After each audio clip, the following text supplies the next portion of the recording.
Nelson Mandela, who observed that education is the greatest step forward into the next chapter. Note that your legacy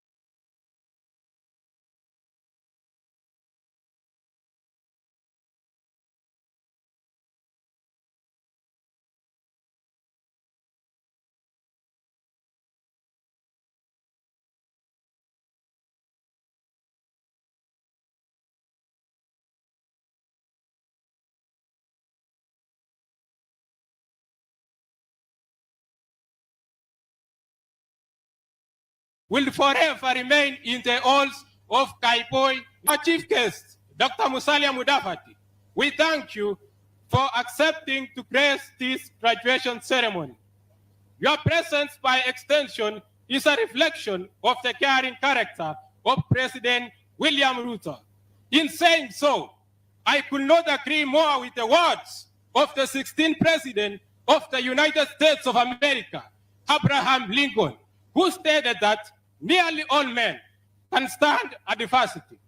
But if you want to test a man's character, give him power. As a representative of the students of this institution, we promise to utilize the resources provided by the government to achieve our full academic potential, which will directly contribute to constructive governance. Thank you so much for listening to me, and may God bless Kaiboi National Polytechnic. Mpigie tena makofi mazuri anapoondoka. Na hivyo basi, nafasi iliyokuwa sasa, mgeni wa heshima, utaniruhusu kwa sasa niweze kumkaribisha mwalimu mkuu taasisi ya kitaifa ya Kaiboi ili pia aweze kuzungumza na sisi. Karibu sana.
Chief Guest, Sir, Your Excellency, Dr. Musalia Mudavadi, our Principal Secretary, State Department for TVET, Dr. Esther Moria, Your Excellency, the Governor, Nandi County, Stephen Sang, Excellency, the Deputy Governor, Dr.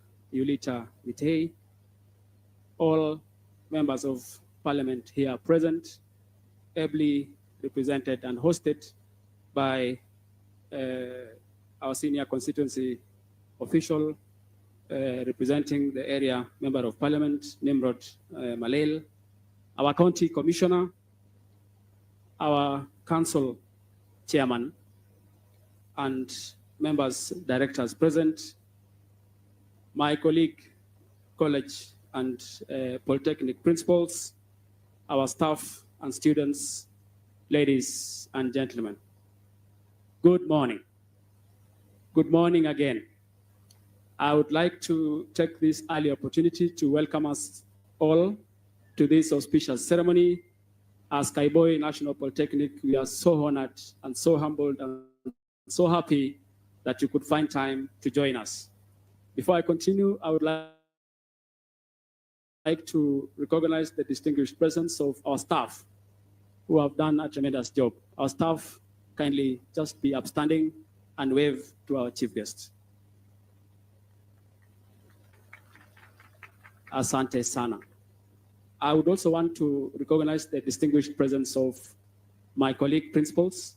I know they have come in numbers, and directors and company CEOs, and even the CEO Kenya School of TVET, CEOs here present, kindly stand. Let us wave to the chief guest. Asante sana. I would wish to call Dr. Charles, kindly. You could come and say a word on behalf of our colleagues. Welcome, Dr.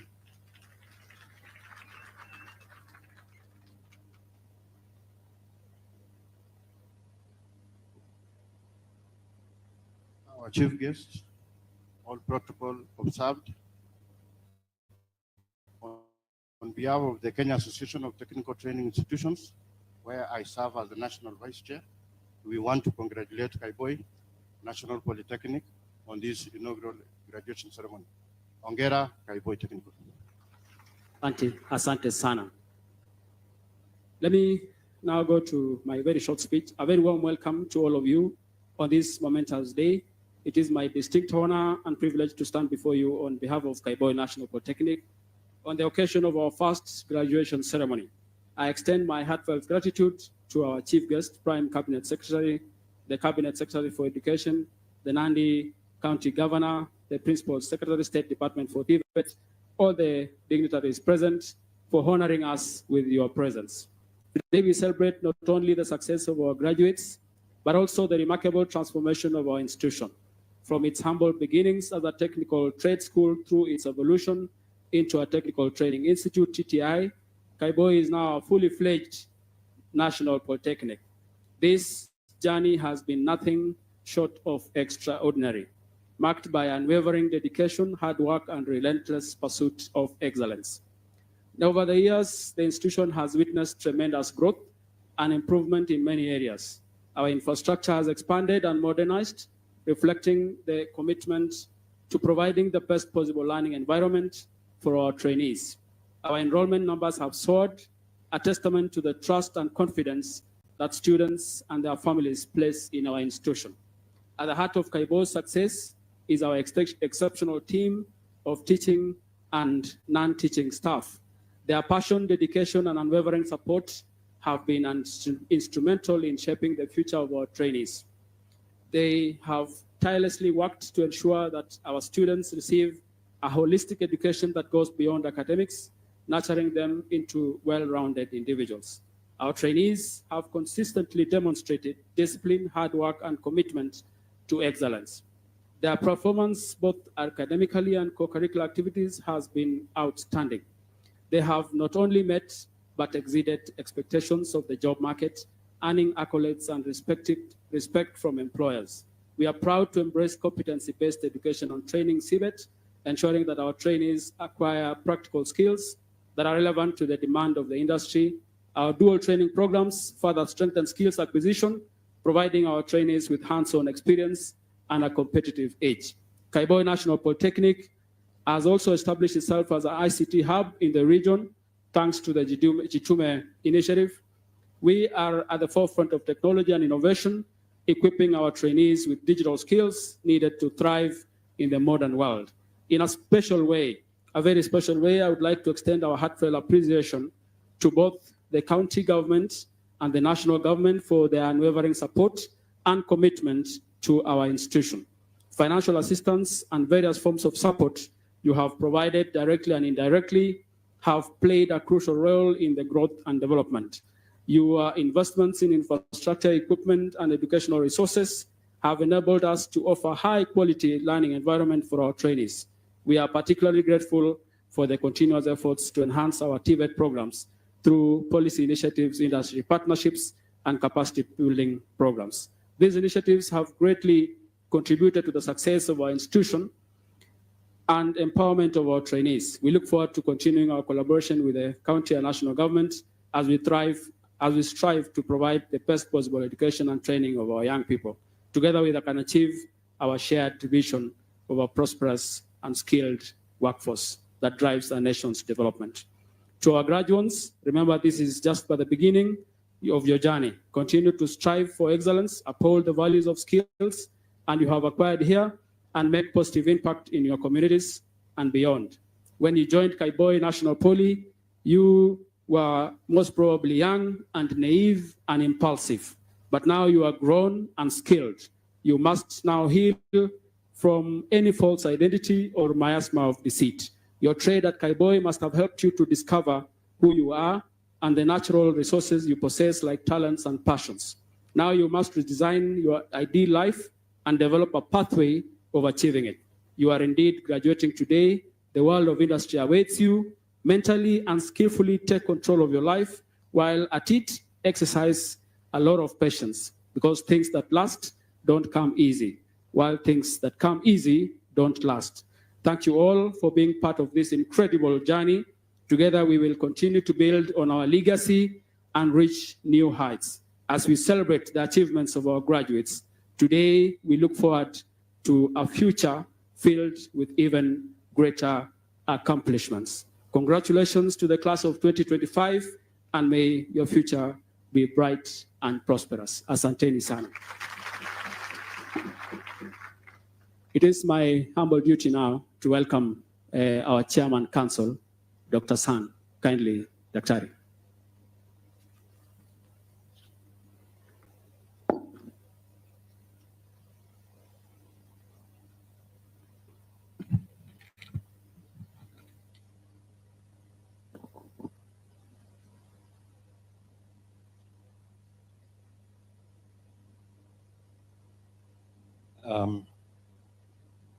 Our chief guest, the Prime Cabinet Secretary and CS for Foreign Affairs and Diaspora Affairs.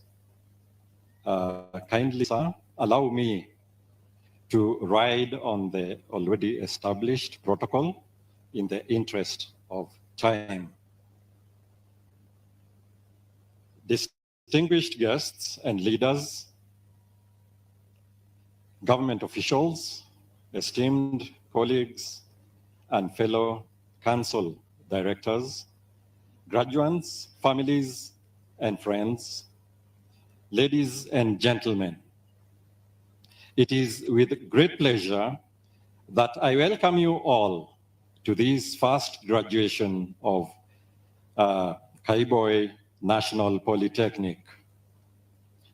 Today is a momentous occasion which is marked by this celebration of the accomplishments of our graduates.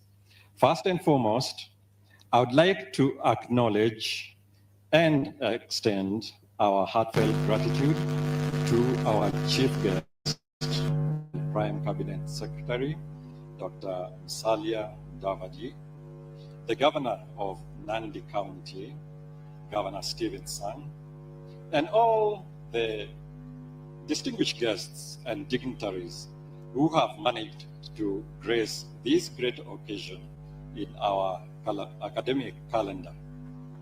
Your presence here today is truly invaluable to us. To our graduates, I say your journey has been filled with challenges and triumphs, late nights and early mornings. Your commitment to excellence and perseverance has brought you to where you are today. It is not in vain that you burnt the midnight oil. As you step into the next phase of your lives, remember that the knowledge and the requisite skills that you have been equipped with during your various courses will serve as the foundation for your future success. Embrace the opportunities that come your way and continue to strive for greatness. As you leave Kaiboi National Polytechnic, always remember that you now possess the much sought after knowledge and skills needed for your employment or self-employment as you may desire. And like we normally say, if you knock, on the door and it is not opened, please build your own and open it.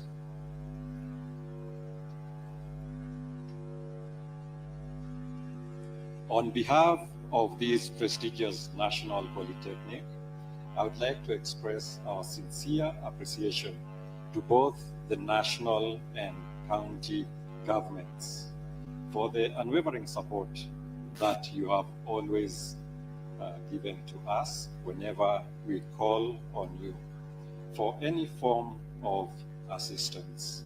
Asante sana, Governor Sang and Deputy Governor Yulita, because you've never turned us away.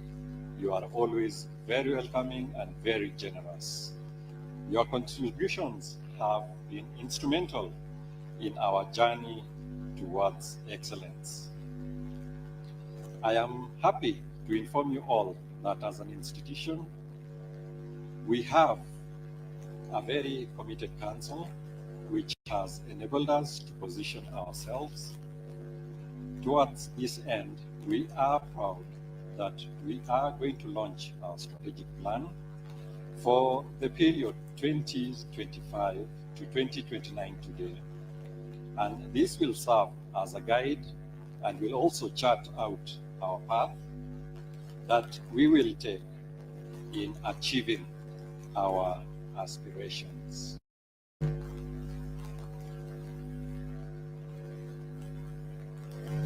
Additionally, we have developed a comprehensive master plan that is currently under various stages of implementation. I would also like to take this opportunity to extend our heartfelt gratitude to the Ministry of Education for their support in helping us to meet our human resource needs, and also not forgetting the financial needs. And to this end, I would like to acknowledge our Permanent Secretary, Dr. Esther Moria. She's never sent us away whenever we've gone to her with our begging bowl. She always has something to put, and we are truly grateful for that. But Madam, we might change our begging bowl to be a small sufuria, if you don't mind, because of our current status. We are bigger than we were before. So if we change from a begging bowl to a begging sufuria, please don't mind. Please don't. Our trainee population rises in numbers. We look forward to receiving additional PSC trainers to meet the growing demand. Again, Madam PS, we look forward to your continued support towards this end. This will greatly reduce the heavy dependence on council-employed trainers, which has a negative impact on our budget in terms of remuneration, the money which you use for something else, for construction or improvement of our learning or training facilities, now ends up going to payment of salaries. We are also grateful to the Ministry of Education for availing funds for us for our ongoing construction of the ICT complex, which we visited before we came here. It is now at 50% completion, and we still require more funds to enable us actually make it ready for use. This facility will be pivotal in enhancing our training programs with the necessary technological skills as we go forward. So we welcome the release of more funds to enable us in completing this complex. We also have other facilities which we also would welcome any additional funding that will enable us to construct them. For instance, the state-of-the-art civil engineering complex and the modernization of our food and beverage multipurpose facility. These projects are essential for us to continue providing top-notch training to our trainees. As we continue to enhance the learning environment for our trainees, it is imperative to address some critical infrastructural needs that directly impact on their safety and accessibility. We are not able to house all our trainees within the institution, but rather there are those ones who live outside of the institution, and the lack of street lighting at the Kaiboi market poses a great risk to them as they go back to their living quarters in the evenings, or when they are having the early mornings as they come to the institution. So it is my request to our governor that something be done about the street lighting and, of course, the many other infrastructural needs that we will mention to you.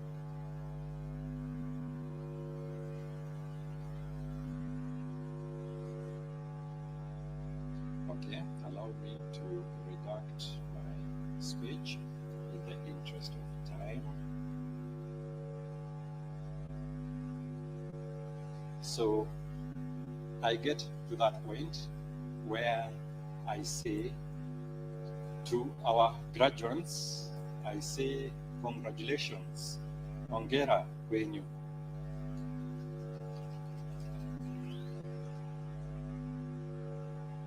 You've done very well, and the fact that you are seated here today is a testimony to that. So as you go out of Kaiboi National Polytechnic, please go out in confidence. You are well equipped and you are ready to face the world. It may be difficult at times, but please know that even Rome was not built in a day. And whenever you encounter those challenges, kindly remember that kusumbuka ni kwa muda tu. It doesn't last a lifetime. So whatever you encounter, whatever difficulty, continue working and keeping hope. You will get there eventually.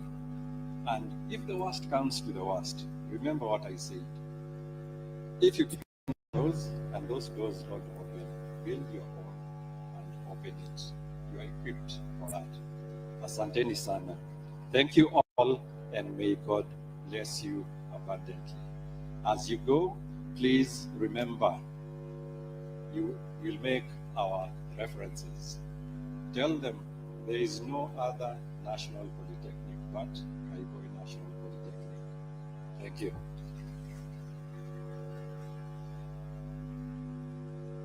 Thank you, Daktari, Council Member. It is now my humble duty, Chief Guest Excellency, to welcome our County Commissioner, Madam Caroline Zwili, who will take over the remaining part of the program. Welcome, Madam County Commissioner.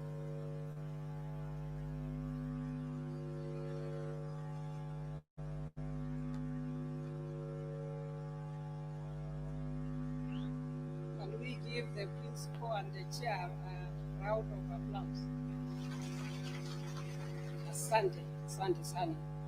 Our chief guest, who is the Prime Cabinet Secretary and the Cabinet Secretary for Foreign Affairs and Diaspora Affairs, His Excellency Dr. Musalia Mudavadi, the Principal Secretary, State Department for Tibet, the Governor, Nandi County, His Excellency Stephen Sang, the members of National Assembly present, members of the County Assembly, the council, the principal, graduates, parents, invited guests, ladies and gentlemen, good afternoon. Let me take this opportunity, Your Excellency, to welcome you to the county. You are coming in the heels of His Excellency, the Deputy President, who visited a few weeks ago to preside over a similar function in Olesos National Polytechnic. And I think this shows that the government is committed in the support of education matters. I'll join you, Your Excellency, in congratulating the graduates. I know that it's not easy. Mumepitia mengi, si ni kweli? Kuamka mapema, you don't want to let yourself down, you don't want to let your parents down. So kazi mzuri, congratulations. All what we can do is to wish you well and pray that as you move in the next chapter of your life,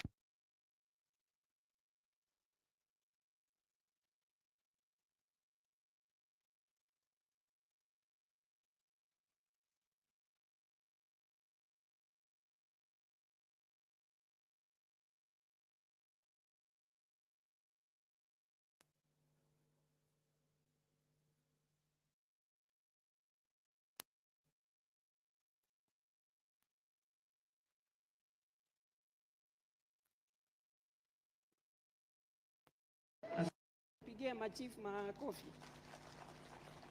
Tuko pia na Deputy County Commissioner and the Sub-County Security Committee. Mahali muko musimame. We also have members of the County Security Committee. Wasimame. Asante. Thank you very much. Your Excellency, let me now welcome the Honorable Meli, who will give a speech and introduce the other leaders who have joined us today. Karibu Mheshimiwa Meli.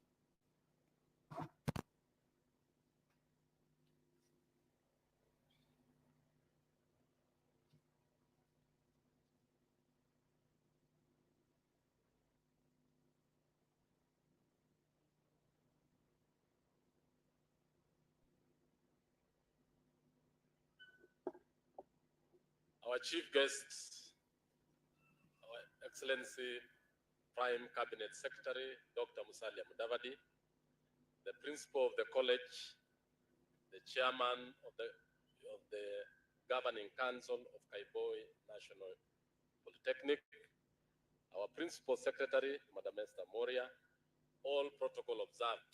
Good afternoon.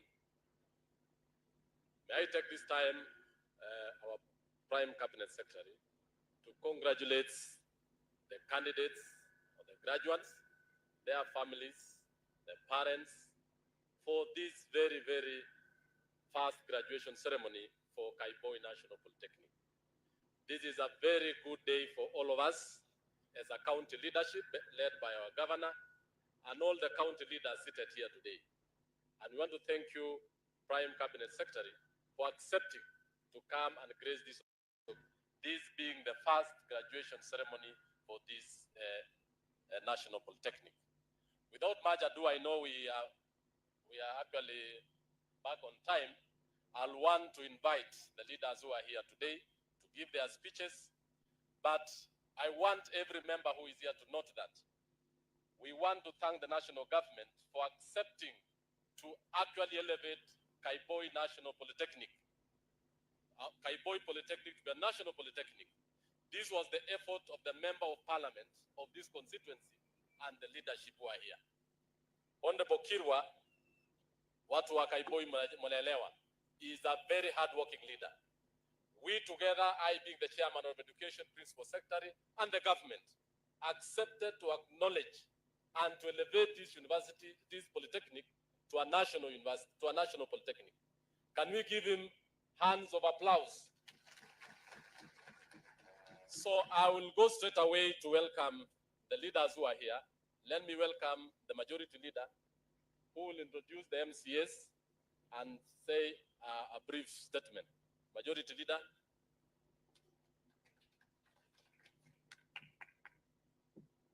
Asante sana Mheshimiwa Meli. Prime Cabinet Secretary, His Excellency Musalia Mudavadi, Your Excellency Governor Stephen Sang, Your Excellency Deputy Governor Daktari Yulita Cheruiyot, MBs present, kiongozwa na Mheshimiwa Meli, Principal Kaiboi Technical, and all the protocol of staff, all the graduates na wazazi, amjambo. Bwana Yesu asifiwe. First of all, I want to congratulate the graduates of the day. Nasema pongezi sana. Pongezi for your hard work. Umejikaza. That's why today we are here. We want to wish you well as you move ahead to go and look for employment, to go and work in various places. We want to wish you well and pray for you so that you can get a place. Your Excellency Musalia Mudavadi, we want to thank you, asante sana, for gracing this occasion. It is an honor. It is a great honor to us, people of here Mosop, Kabiet. We want to thank you, asante sana, Your Excellency Mudavadi. Ya mwisho, I want to introduce the other members of the County Assembly, and I think we are here, led by, I think we have Honorable Ezra Rotich, my colleague MCA, who is also the chairman for held in our County Assembly. Some of the other MCS are on the way. I think they are around. Former MCS, if they are around, yeah, I think pia wako na graduates. Asante sana. Thank you so much. And Musalia Mudavadi, tumeona kazi hapo imefanyika mzuri. Tunakusihi kabisa kwa heshima, and we want to thank our president for elevating this institution to be a national polytechnic. Tunashukuru sana. And Your Excellency Mudavadi, siku ile wewe ni mtu wa hardware. Hardwork ile ulifanya siku ile. Fanya hardwork, hiyo buildings yote ikamilike, hao watu wafaidike. Asanteni sana na Mungu abariki. Thank you so much. Makofi kwa majority leader. Thank you so much. Watu wa Mosop, mnajua ya kwamba your constituency is running very well. I know your leader is indisposed, but he's very fine. I was in the US, you must have seen photographs. Na anafanya vizuri sana. Lakini every other time za zile kazi inaendelea, tuko na Bwana Nimrod Malel kutoka ofisi yake. Nataka yeye aongee ili awaeleze mambo ambayo yanaendelea katika ofisi ya member of parliament Mosop. Karibu Nimrod Malel.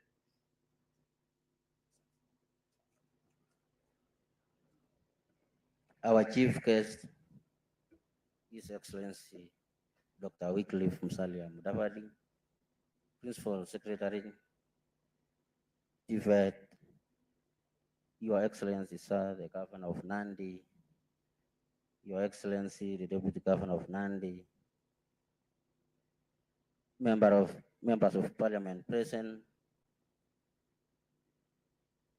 the Governing Council of this institution, led by the Chairman, the Principal, the teachers, students, na wananchi wote.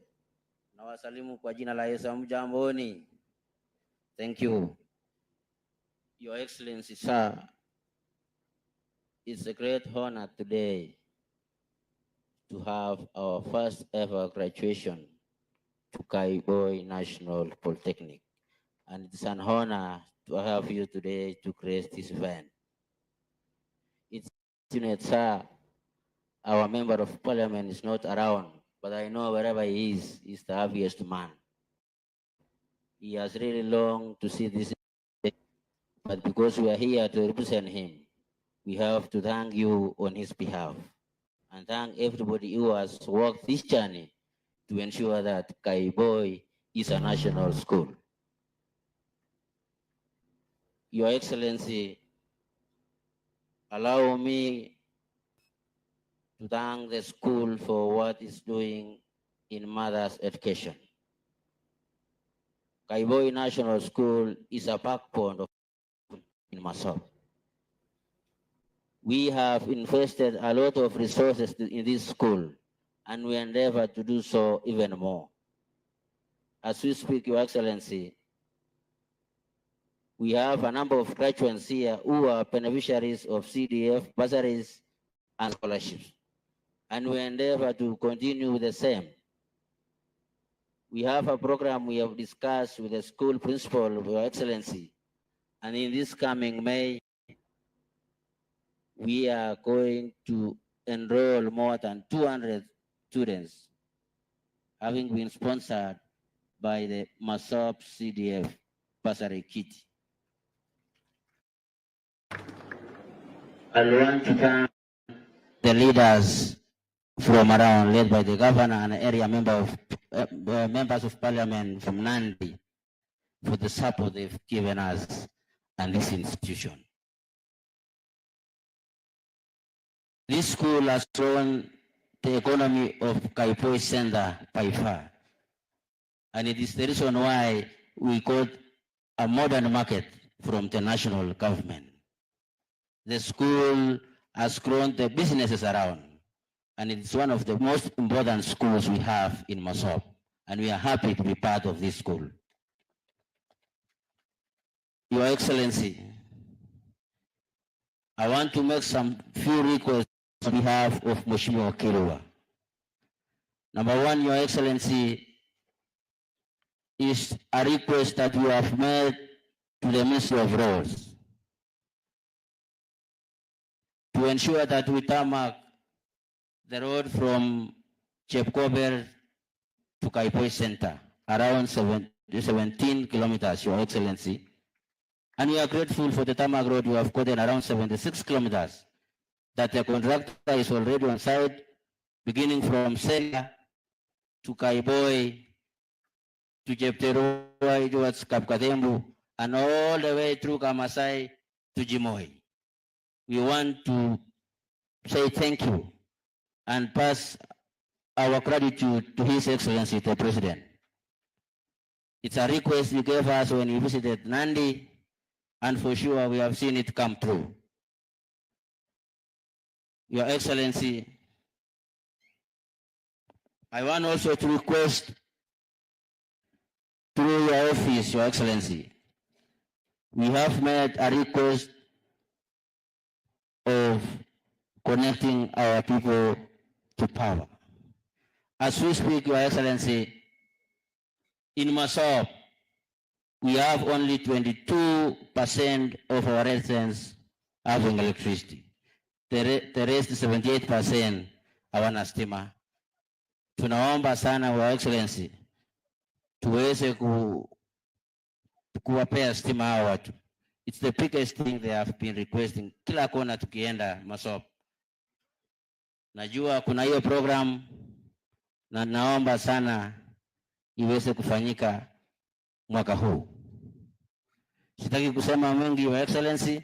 Yangu tena ilikuwa furaha siku ya leo, na kwa niaba ya Mheshimiwa Kirwa tunasema asante sana kwa kuja MASOP, na karibu tena siku nyingine. Mwisho kabisa, niruhusu niwape shukrani, congratulations kwa wale ambao wamegraduate siku ya leo, na naomba ya kwamba mnapotoka Kaiboi muendelee kuongeza masomo.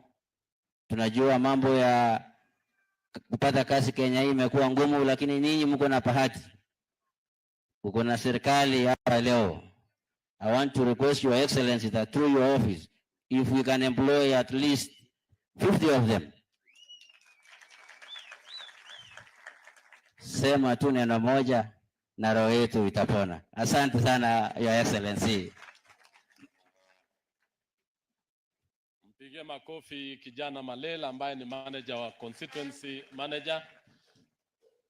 Our chief guest, we have former leaders of this county who are here. Let me recognize them. Mr. David Koech, who is currently the council member, University of Eldoret, is there. Asante sana Mheshimiwa. Any other former? So asante kwa kufika hapa. Now I want to invite the member of Nandi Hills, Honorable Kitur, to also address the gathering. Karibu Mheshimiwa. Thank you very much, Honorable Julius Melly. The Prime Cabinet Secretary, Dr. Musalia Mudavadi, the PS, the Governor of Nandi, fellow colleagues, graduates, ladies and gentlemen, good afternoon. Bwana Yesu asifiwe.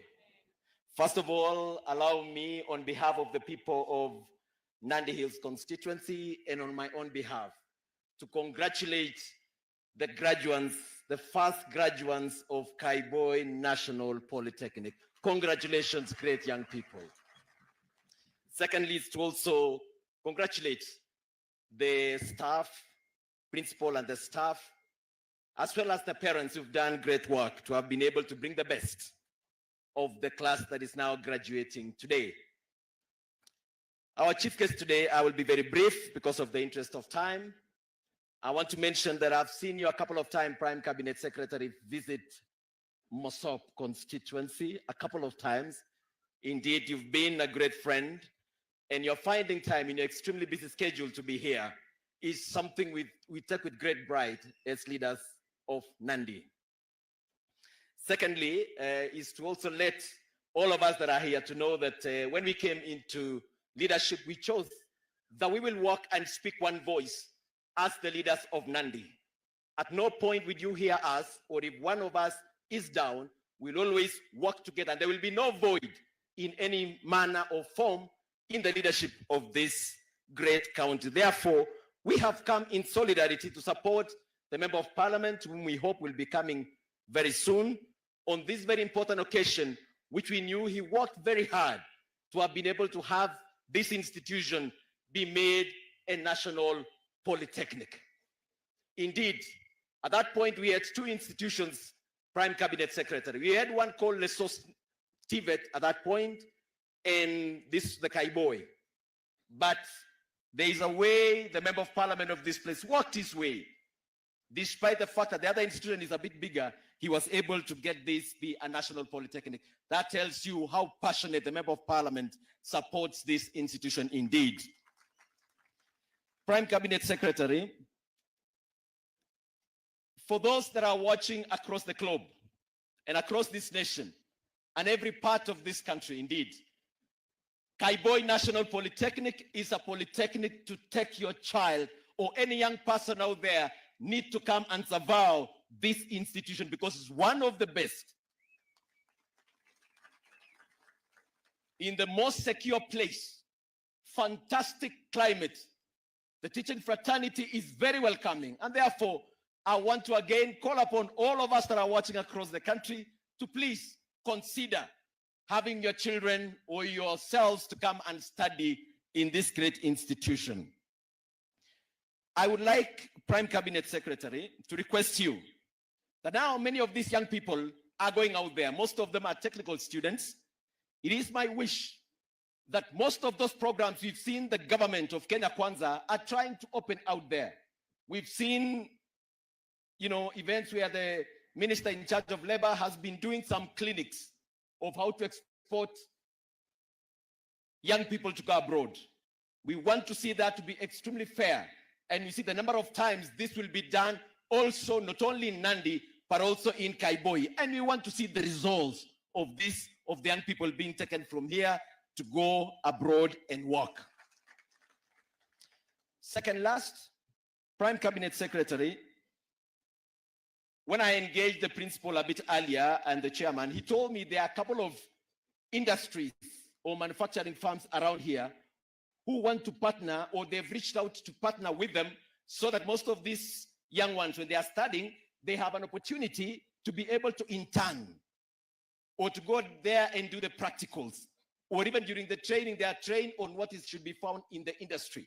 Or ultimately, of course, they may get a chance to be employed. I think, Prime Cabinet Secretary, we need to expand this and be made that all industries, we get something like a mark of quality of sort for those that embrace young people or work with colleges to be able to absorb most of this for the training in their factories so that they get the practical training hands-on. And I think this is something that could be quite interesting going forward. Finally, Prime Cabinet Secretary, I want to thank the government of Kenya Kwanza. Recently, we had a challenge where our government subsidized fertilizers. And when that happened, we saw a great result where every sector of agriculture were able to have enough food being grown, and we were able, even like maize, we had enough of them. But we had a challenge recently when one of the institutions that we all depend here, that is Kenya Seed, faced a challenge in terms of their costings, and they were able to increase the price. this came to our discussion and we shared with the leadership of Kenya Kwanza. I want to thank you that was nullified and now farmers can buy the maize seed in the price that was before. And with that, we want also this subsidy then to be done for the maize seed as well, so that ikuja kule bunge isikuwe fertilizer peke yake. Wacha pia tupate subsidy kwa mahindi, ama mnasema namna gani? On the seeds, ndio ya kila kitu, kwa sababu sasa tunaenda msimu wa kuweza kupanda. Finally, the Nandi nation has had a great challenge in the past on the issue of the road networks. Tunataka kushukuru sana kwa sababu mwaka huu rais amesema kwamba atashughulikia mambo ya mabarabara. We are very keen as leaders of this place to work together with the government. Na pia tukubali, wakati tunaitisha itengenezwe, lazima pia kuna mahali serikali lazima itapata pesa. Na hiyo haina option, inakuanga kutax ama namna gani. But I think let's see how best we can do, because for sure in Nandi, we are in dire need of proper, expansive roads for us to be able to take our produce to the fields. Prime Cabinet Secretary, umetembea hapa mara mingi, mimi nataka nikuombe kitu kimoja. Please, as much as you have all the other institutions of this country, kwa sababu wewe umependa Mosob mara mingi ukikuja hapa, I would want to tell you, also adopt this institution so that anytime they have an issue, apart from Piasa na isatusaidia hapo, hata wewe you take it as personal. Asanteni sana and all the very best. Graduates, asanteni na Mungu awabariki. Tushangilie Mheshimiwa Kitur. Asante sana. Prime Cabinet Secretary, the Principal Secretary, and all protocol observed. I just want to have a very short speech. First and foremost, I want to thank you, Prime Cabinet Secretary. You are one of the top leaders in this republic that are never controversial. In what sense? That you are development oriented, you actually take your issues very seriously, and we as a people of this county have been watching you very closely. And we are saying we are actually behind you in each and every activity you do as a leader. We've seen how you have been carrying out presidential duties and your duties as a foreign affairs minister. We as a leadership of this region, led by our governor and the Rift Valley leaders, we are saying we want to wish you well as we move ahead. You are a friend to this county. You've come here not once, severally. And we as a leadership, we are saying, tunamkaribisha au namna gani? Tunamkaribisha Prime Cabinet Secretary. Wapi makofi ya Prime Cabinet Secretary? Wapi nduru ya Prime Cabinet Secretary? Bas, ya pili, I want to congratulate the graduates. As a chair of education and as a member of parliament in Red, I want to tell you, you've done the best for yourself. It took you long hours of studies. It took your parents time to pay. It took the lecturers or the trainers time to make sure that you have earned the skill. I want to tell you, graduates, you are the best graduates we have ever seen around here. Why am I saying so? You are leaving this place now a skilled person. You are an electrical engineer, you are an agricultural engineer, you are a mechanical engineer, and you are worth to actually be a member of what is going to take this country ahead. I'm just asking you, leave this place and do not ask even for employment. Ask how you can create it yourself. Along in our Kenyan society today, we have a number of you who are doing very well, not in the formal employment, but in your own way, you create and make others and this country have a living. I want to ask, there is a linkage between industry and employment and training. And I think Madam Principal Secretary knows that. As much as we have several CDA projects going on in this sub-county, and even the whole of Nandi County, Governor Sang has a lot of projects going on. We have a training institute at Cheptarit. We have the milk processing plant. Don't ask yourself, what are you going to do so that you earn a living out of the linkages between yourself as a skilled worker and those particular institutes? I want to ask you, as you move out of this institution, if you are disciplined, you are organized, and you can go anywhere in this world to work. The other day, your principal had invited me to Kazi, what do you call it? Kazi Maju, is it? Kazi Maju, foreign work, if you go to Qatar, if you go to Germany, if you go to any part of this world, you will fit in there. And I want to tell you, don't look at Kaiboi, Nandi, and Kenya. Look at the world.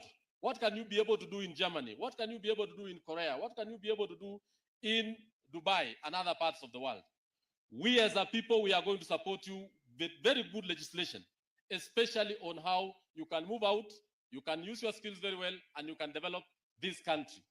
I want to say that as a Department of Education, as a chair, we've made a number of laws that are assisting you as a students, are assisting the Kenyans, and making sure that TVET should be the largest department in education.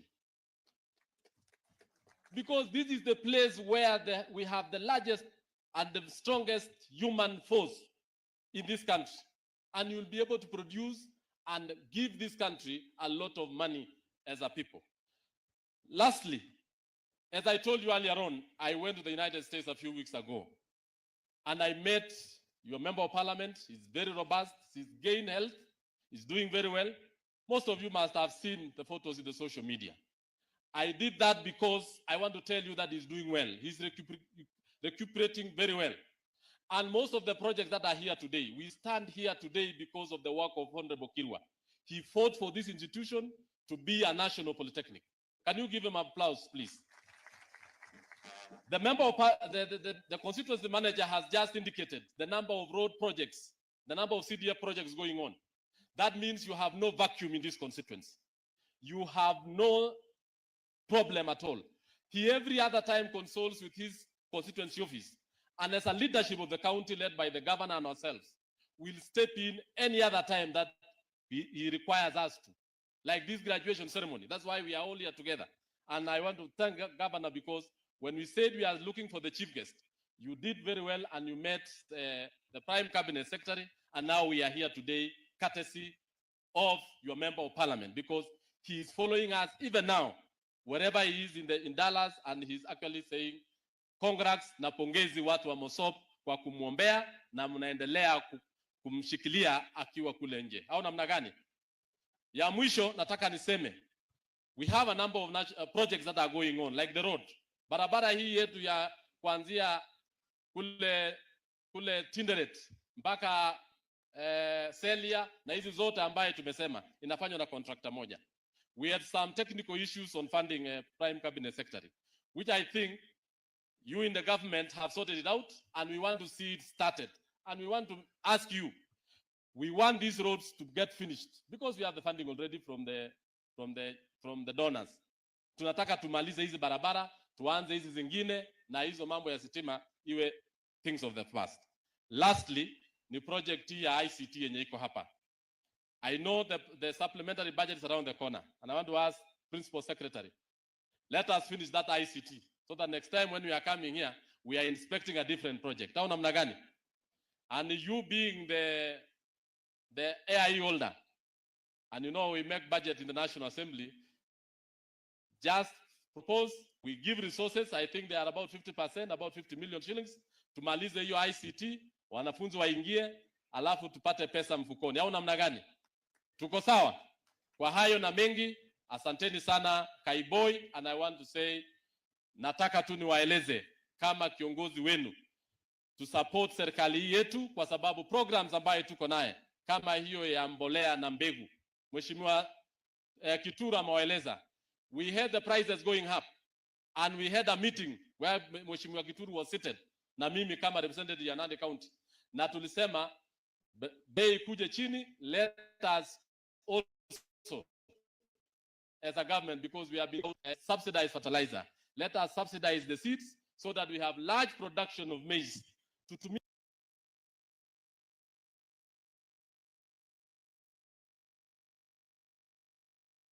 mashamba yetu, ili tuwe na mahindi ya kutosha, ili tuwe na pesa ya kugharamia watoto wetu katika mambo ya fees, ili tupate pesa na tuingie mambo ya SHA na tuweze kujimudu kwa mambo ya afya katika taifa letu. Kwa hayo nasema asanteni sana. Nataka nimchukue muda huu sasa nimuite Mama County, Mheshimiwa Cynthia Muge, ili aendeshe program kuanzia hapo. Mpigie makofi akikuja. Asante sana. Thank you, Chairman, Chief Guest, the Prime Cabinet Secretary and CS for Foreign and Diaspora Affairs, Your Excellency Governor Nandi County, the leaders present, the graduates 2025 class. Good afternoon. Today we meet here at the Kaiboi National Polytechnic, first to congratulate the graduating class of 2025 to say Hongera for your graduation. We are proudly associated with National Polytechnic of Kaiboi, this being the first institution to attain the national status in Nandi County. We are proudly associated. The elevation comes with responsibility. The responsibility that comes with the elevation is on commitment to excellence, to make sure that the institution is able to produce ethical and properly skilled graduates like the class of 2025 that we are celebrating today. Again, the graduating class or the graduates of this year are going to be a proper trademark for Kaiboi National Polytechnic. And I ask the graduating class of 2025 that you be the proper ambassadors that this institution needs out there. How do you become the proper ambassadors of this institution? By making sure that the output, everything that you touch when you go out there, turns to gold, so that we can be associated with this alma mater. That every time someone wants to look for a plumber, they will ask if they first graduated from Kaiboi National Polytechnic. If they want an electrician, they will ask for a referral that left Kaiboi National Polytechnic. I ask the class of 2025 to be good ambassadors to Kaiboi National Polytechnic. Graduates, this is a lifelong skill gaining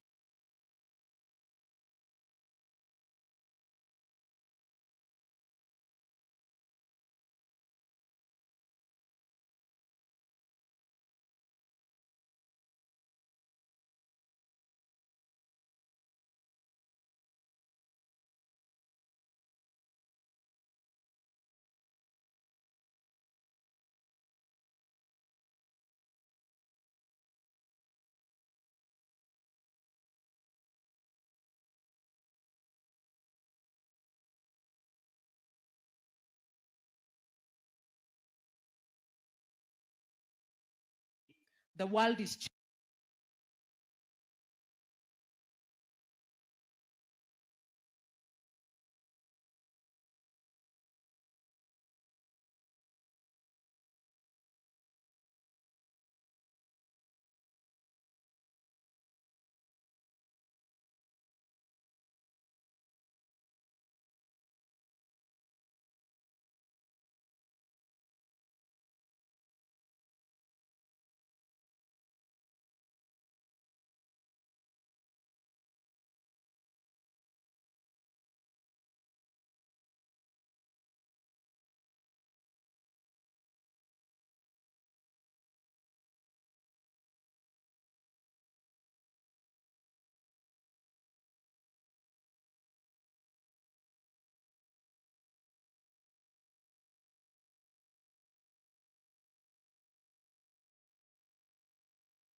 You are watching Sound Candid Talk live. Welcome to Sound Candid Talk News Special Edition. Be sure to subscribe, share the video widely, and give it a thumbs up. God bless you. This is the story of Frank Okoth, a 19-year-old Kenyan whose life is nothing short of a miracle and an inspiration. A young man who, against all odds, survived 6 gunshots during the tragic June 26, 2024, Gen Z protests in Nairobi.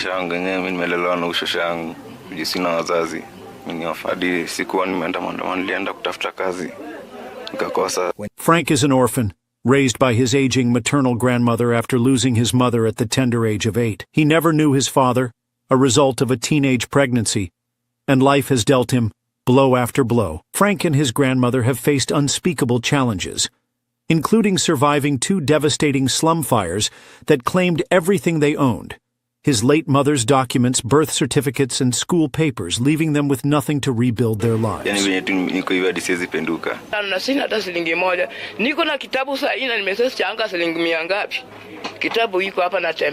Forced to drop out of school in Form 2 due to a lack of fees, Frank started doing manual jobs to provide for his grandmother. But on June 26, 2024, everything changed. During the protests, Frank joined other Kenyan youth to exercise their democratic rights, peacefully demonstrating against unemployment, rising living costs, and rampant corruption. But the unthinkable happened. Police opened fire on unarmed demonstrators, killing over 20, injuring many, and leaving others unaccounted for.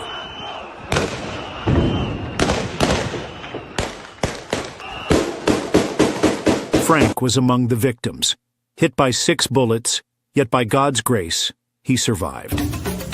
After a series of life-saving surgeries, Frank can now walk again. But the bullets left a lasting impact.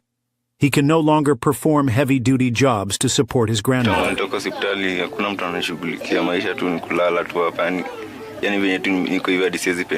In their iron sheet home, deep in the slum, is inaccessible by vehicles. In case of a medical emergency, help is far out of reach. To make matters worse, the slum is plagued by insecurity, with daily cases of muggings and robberies. Despite all these challenges, Frank dreams of finishing his education, learning a trade, and building a better life for his grandmother, the woman who has stood by him through every storm. This is where we need your help. In the short term, we aim to move Frank and his grandmother to a safer home where they can access medical care and live without constant fear. Long term, we want to support Frank in completing his education, learning a profitable skill, and starting a small business. I've faced so much, but I'm still standing. I want to work hard, take care of my grandmother, and make her proud. I just need a chance. You can be the change in Frank's life. Every contribution, big or small, will go a long way in helping this brave young man and his grandmother rebuild their lives. Let's come together and help Frank fulfill his God-given destiny. God bless you. Don't forget to subscribe, like, share this video widely, and stay tuned for more inspiring stories on Sound Candid Talk. Send your donations to Sound Candid Talk, support Frank Okoth account. The link is in the description below. Together, we can make a difference.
Are you looking for video live streaming services? You want your church services to be on air? You do not know where to market